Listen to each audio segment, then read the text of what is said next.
Здраво и добродојавте уште едно видео, каде што ова видео ќе биде вовед за цитокини. Сега, знаеме дека човековиот организам е многу комплексен, тоа е изградено од неколку трилиони клетки, кои што се организираат нели во ткива, во органи, па во органски системи, на крај те градат тебе како целина. Сега, за се тоа да функционира, мора да има успешна комуникација помеѓу клетките, односно да има пренос на информации. Двата главни начини на кои се одвива преносот на информации, првиот е преку нервниот систем, односно преку нервни импулси, нели каде што од централен нервен систем може да се праќаат информации, може да се примаат информации, и ова е многу брз трансфер на информации. Во ред? Постои и друг начин на пренос на информации, а тој е преку хемиски гласници. Во ред? Тоа нели најчесто се хормони кои се излачуваат од дадени жлезди, така например имаш одредена жлезда која излачува даден хормон и тој е молекула кој што навлегува во телесните течности, односно во крвта и треба да отпатува до дадените таргет клетки. И преносот на информации преку хормони е многу поспор наспрема нели нервните импулси. Бидејќи нели како што реков треба да влезат во телесните течности, во крвта, па да патуваат до одредените таргет клетки, да се врзат со нивниот рецептор, па понатаму нели да го имаат даденото дејство. Но ефектот што они што ќе го имаат ќе биде многу полуготраен него тој што би се добил преку праќање на нервни импулси. Сега, преносот на информации преку хормони, односно преку хемиски гласници, може да биде на сосема друг крај од телото, или за разлика од кај се создале, например се создаваат на едно место, па треба се пренесе информација на другиот крај на телото, или пак може да биде некаде во непосредна близина, дури клетка до клетка. И овие хемиски гласници можат да имаат протеинска, липидна природа во ред. И не мора секогаш да ги класифицираме како хормони кои се излачени од некаква си жлезда, бидејќи хемиски гласници може да бидат излачени од секоја клетка и да действуваат во некоја си непосредна близина во нивната околина, во даденото ткиво. Така, например, имаш некоја си клетка, овдека ќе направиме некоја клетка, која комуницира буквално со комшијата, со која е прилепена. Значи, тука има екстрацелуларен матрикс, вред, тука имаат различни рецептори со кои се поврзани помеѓу себе и може да прати информација до незе да промени некако метаболизмот или некоја си цитоскелетна промена и така натаму. Значи и тоа се хемиски гласници. Во ред? Значи имавме преку нервни импулси, што беше брзо, така, значи тоа беше брзо, краткотрајно,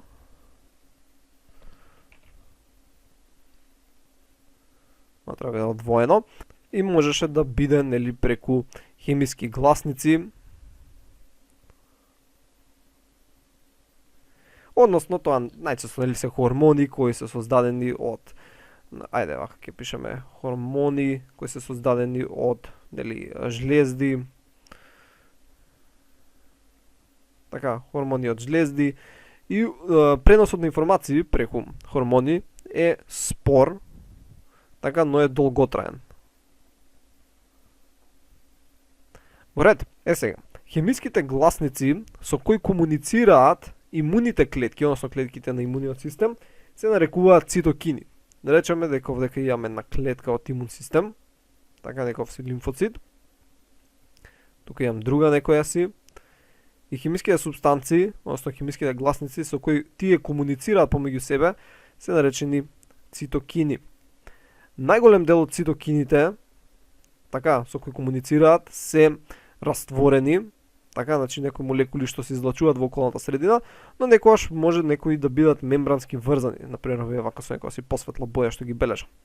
Ја да се овдека бележиме, значи овие се растворени, но можат да бидат и мембрански. И ова значи се цитокини. Значи ова се хемиски гласници кои се продуцирани така од страна на различните имуни клетки и се излачуваат нели во околната средина. Најчесто не дејствуваат на големи растојанија, него дејствуваат во некоја си релативно непосредна близина. И тие имаат главно протеинска природа. Тоа значи дека треба да дојдат во контакт со рецептори. Така, значи тука имаме цитокин рецептор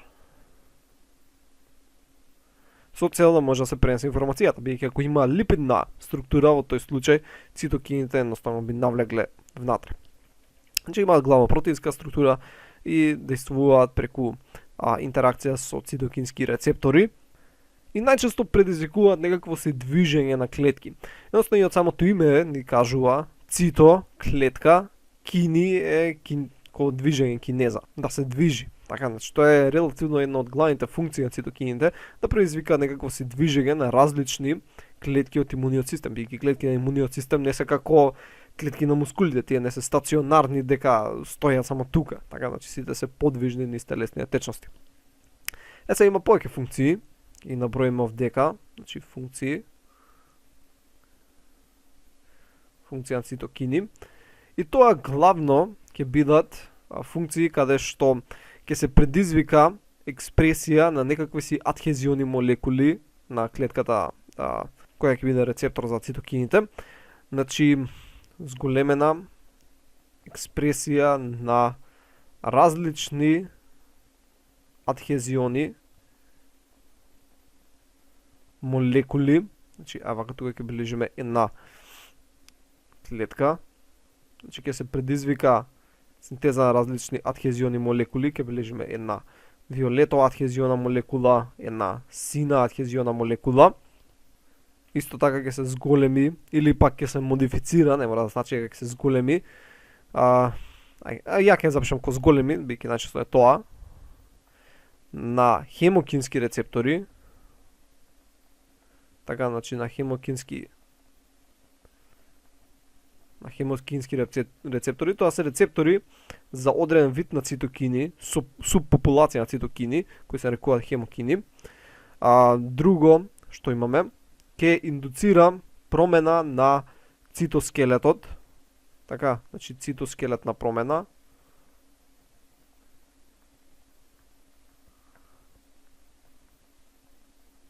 Тоа значи дека цитоскелетот кој се наоѓа нели внатре во секоја клетка ќе почне да се реаранжира со цел да се овозможи движење, така, со цел да се овозможи движење на дадената клетка.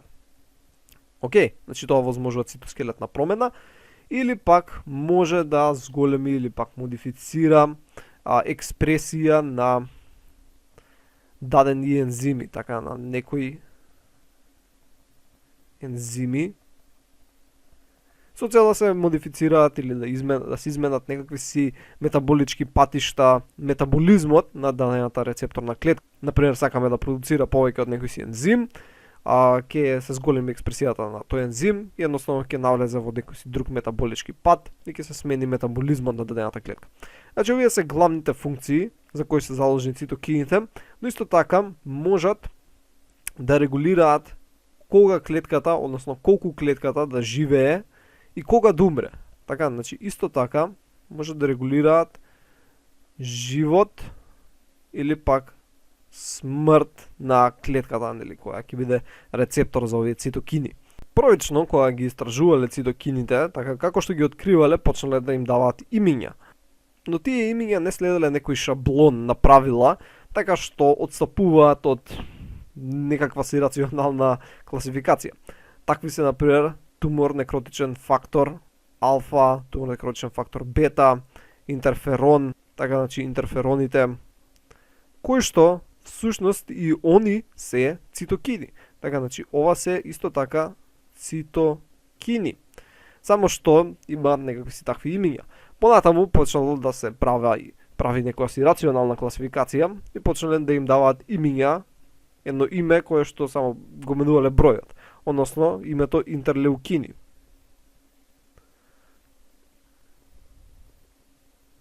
Интер помеѓу леукини, навидум лимфоцитни клетки, значи комуникација помеѓу имуни клетки, интерлеукини и едноставно само го менувале бројот. Како што ги откривале, така го зголемувале бројот.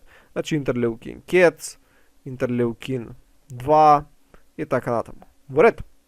Значи и интерлеукините се исто така цитокини, кои што имаат некоја си порационална нели класификација. Овие постарите едноставно останале долго време нели со самите истражувања, со самите научници, затоа не им е сменато името и останале како ТНФ или ИФН. Но сите нови нели кои се откривале им ставале интерлеукин плюс даден број. Сега постои субпопулација на цитокини кои се наречени хемокини. Значи, ќе бележиме тука со розова боја, значи хемокини кои исто така се цитокини, нели? Спрема некои класификации хемокините викаат не се цитокини, тие се посебна група, бидејќи имаат сосема различни действија. Значи, зависи од литературата, но ние ќе ги сметаме нели како подгрупа на цитокините. Океј, да видиме зошто многу се всушност битни овие хемокини. Рековме дека клетките, например овој дека вака беше, ајде се почнеме со некоја друга боја, беше хемокин рецептор. Во ред, значи различни имуни клетки имаат различни хеморецептори и интересно е во зависност од кој стадиум на животот се наоѓа клетката, има различни хеморецептори.